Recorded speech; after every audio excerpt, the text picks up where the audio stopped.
buen día tengan todos ustedes. En la presentación en cuanto al entorno macroeconómico. Cabe aclarar que en esta presentación consta de 3 partes, las cuales iremos viendo poco a poco conforme avancemos en el video educativo. Mi nombre es Loengrin Alonso González. De antemano una disculpa por no poder grabar video, ya que la versión de mi PowerPoint es distinta para poder grabar con webcam y no grabo con alguna otra aplicación porque mi computadora no es capaz de llevar ningún programa de edición avanzado, no tiene esa capacidad. Yo soy Leonardo González, estudiante de la Ingeniería en Gestión Empresarial. Daremos inicio con la primera parte. Parte 1. Las políticas económicas, fiscal, monetaria, combinaria y rentas. Estaremos viendo su definición, objetivos, tipos e instrumentos para evaluar estas. El concepto de las políticas económicas físicas. A través de la política fiscal, los gobiernos tratan de influir en la economía del país. Mediante estas variaciones, el gobierno deberá ejercer un gran impacto sobre la demanda agregada y consiguiente influye en la producción y en el empleo dado el nivel de precios. Ahora vamos con el objetivo. Nos damos cuenta de que el objetivo en cuanto a las políticas económicas fiscal consta de 3 partes. A corto plazo, estabilizar la economía y el ciclo a través del saldo presupuestado. En el largo plazo, persigue incrementar la capacidad de crecimiento en el país mediante el gasto, educación e inversión e infraestructura, etc. Y simultáneamente, o sea, que sea tanto como largo plazo como corto plazo. Persigue el objetivo de equidad y retribución de la renta. Sus tipos consta de 2 tipos, fiscal expansiva y fiscal contractiva. La expansiva se lleva a cabo de situaciones de crecimiento económico y en cuanto hay altos niveles de paro. La fiscal contractiva cuando existe una situación inflacionista provocada por un exceso de demanda agregada. Los instrumentos son 2, oferta agregada y demanda agregada. La oferta agregada consta del valor de bienes y servicios que las empresas de un país están dispuestos a producir para cada nivel de precios durante un periodo de tiempo determinado, mientras que la agregada es el valor total de gastos de bienes y servicios que los agentes económicos consumidores, las empresas y el Estado están dispuestos a comprar para cada nivel de precios en un periodo determinado de tiempo. Ahora nos vamos con la monetaria. Empezaremos con su concepto, el cual se conoce como política monetaria, lo que hace el Banco Central para administrar la cantidad de dinero y crédito en la economía. Básicamente, como nosotros somos, nuestra nacionalidad es mexicana, nuestro banco que nos rige, valga la redundancia, es el Banco de México, del cual hablaremos más adelante. Su objetivo de las políticas económicas monetarias. En México el objetivo de la política monetaria es mantener la estabilidad de precios, es decir, controlar la inflación. La inflación es un fenómeno económico el cual países como un ejemplo muy claro Venezuela están sufriendo. México es constante víctima de la inflación y algunas entidades económicas, tanto el presidente del país, de la República, como el director general del Banco de México, son las personas encargadas de controlar este fenómeno económico. En cuanto a los tipos de las políticas económicas monetarias, encontramos que hay 3: política a corto plazo o a largo plazo. Depende si se busca un efecto de largo o por lo contrario de corto plazo.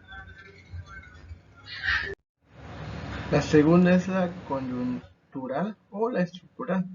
Depende de si se busca un cambio estructural en la economía o si se busca corregir una situación coyuntural. La tercera es de estabilización o desarrollo. En función de las características del país, esa política persigue estabilizar el desarrollo en un grado acelerado. Su instrumento es el nivel de intervención, las operaciones de mercado abierto, las facilidades permanentes o las reservas mínimas de algunos de los instrumentos.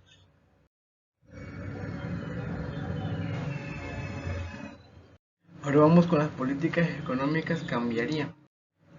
Su concepto es, la política cambiaría trata de influir sobre el valor de la moneda nacional. Son un conjunto de decisiones que se llevan a cabo para controlar el valor de la moneda. Básicamente eso viene siendo como el tipo de cambio que se puede dar entre un tipo de moneda y otra. Un ejemplo muy claro es el tipo de cambio que hay entre el peso mexicano y el dólar estadounidense. Al cambiar de peso a dólar o viceversa, a esa acción se le llama tipo de cambio. Consta de 5 objetivos esta política: dotar a la moneda de estabilidad frente a otras divisas, mantener la estabilidad de precios, conseguir el equilibrio exterior con un sistema de tipos de cambio óptimo, controlar la inflación, incrementar la competitividad de las exportaciones. Hay 3 tipos: fija, flexible y de bandas.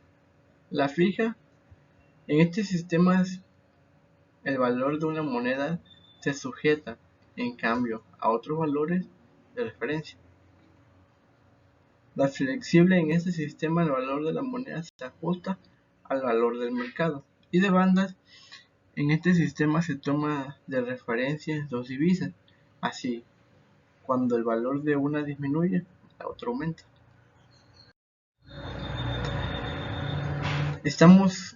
Ya vamos por el primer tercio de la presentación.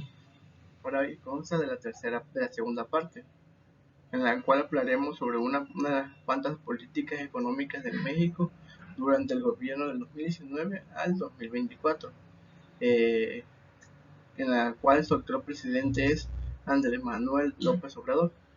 Hablaremos sobre su descripción, objetivos, responsables de su gestión, acciones que corresponden a su ejecución y logros alcanzados en cuanto a estas políticas.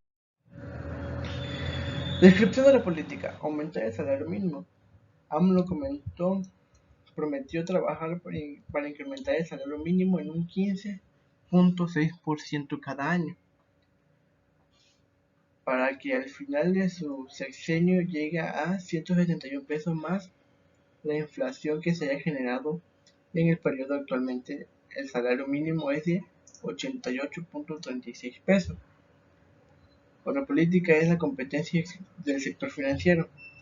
De acuerdo con el Programa Económico del Proyecto Nacional 2018-2024, la estructura del mercado impone barreras a la competencia que dificultan la superación de asimetrías existentes entre las instituciones grandes y pequeñas. Se preguntarán qué tienen que ver el salario mínimo y la competencia del sector financiero.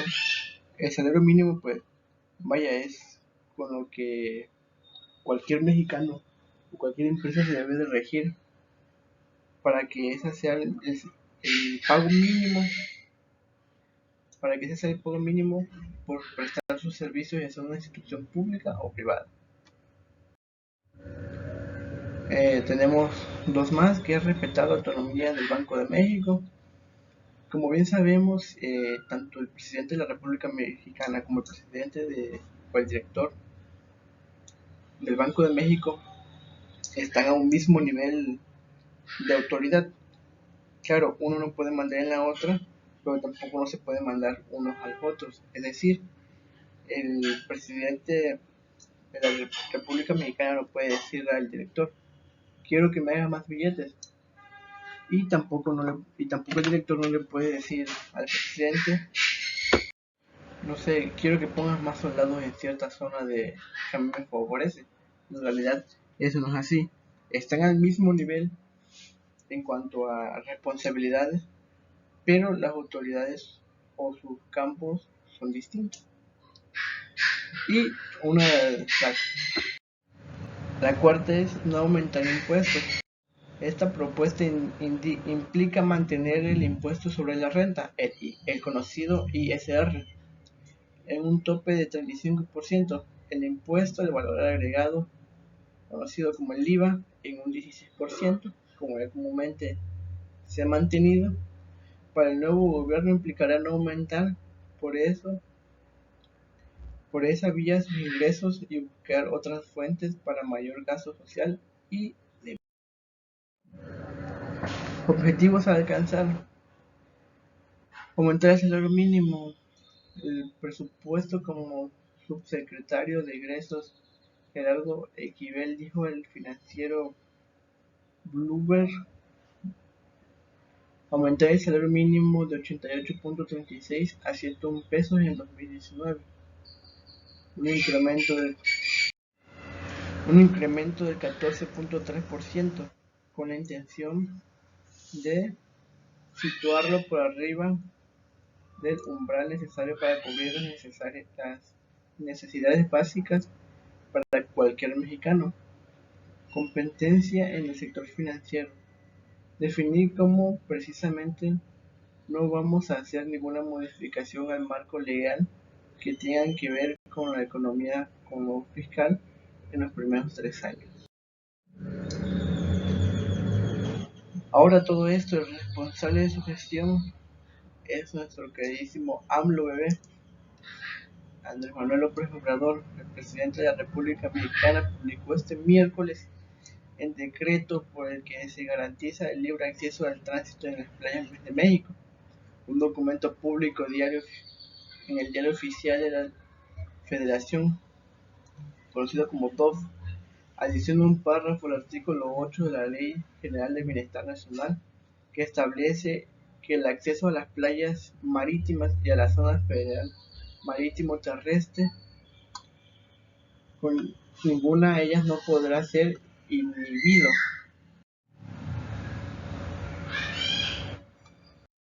registrando obstaculización ni condicionado, salvo en los casos que se establezca el reglamento.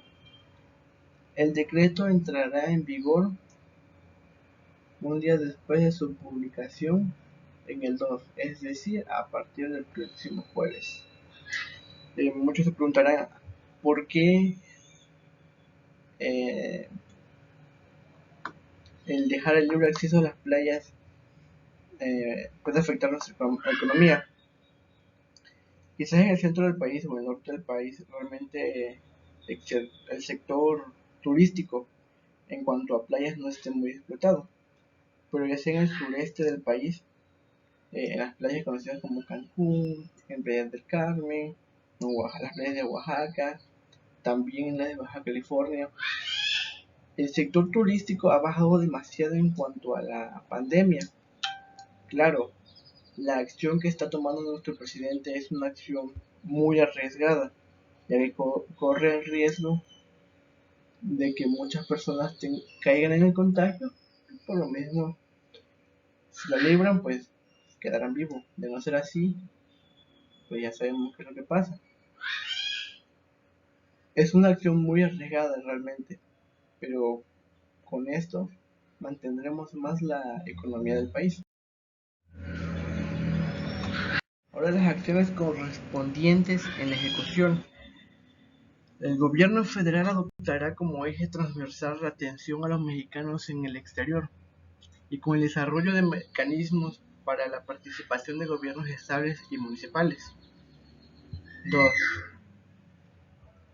En cuanto a estas acciones, solamente nombré 4, pero bueno, 5, pero hay más. Solamente que esas son las más relevantes. 2. Capacitación en atención al público de grupos vulnerables. así como profesionalización en la atención consular, con una mayor incorporación de cuadros experimentados del Servicio Exterior Mexicano, ampliar la red de abogados y las organizaciones establecidas en la defensa de los derechos de migrantes mexicanos. 4. Promoción activa de las entidades culturales mexicanas, comunidades, etc. Número 5. Ampliación de los programas educativos de salud y deporte para evaluar la calidad de vida. Siguiendo.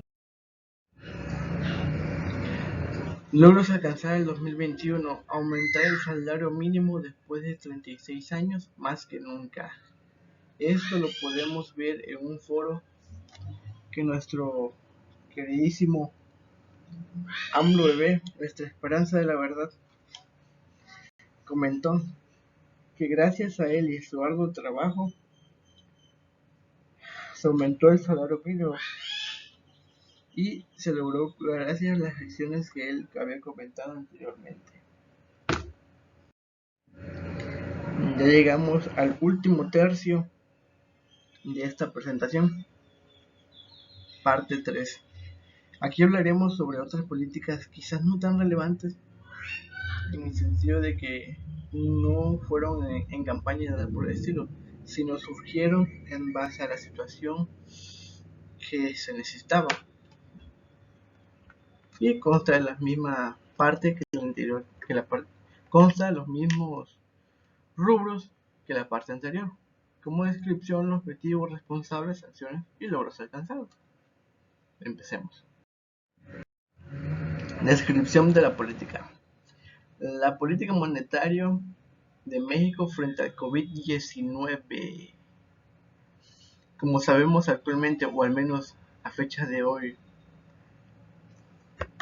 14 de abril del 2021, sufrimos una pandemia mundial, ya llevamos más de un año en cuarentena.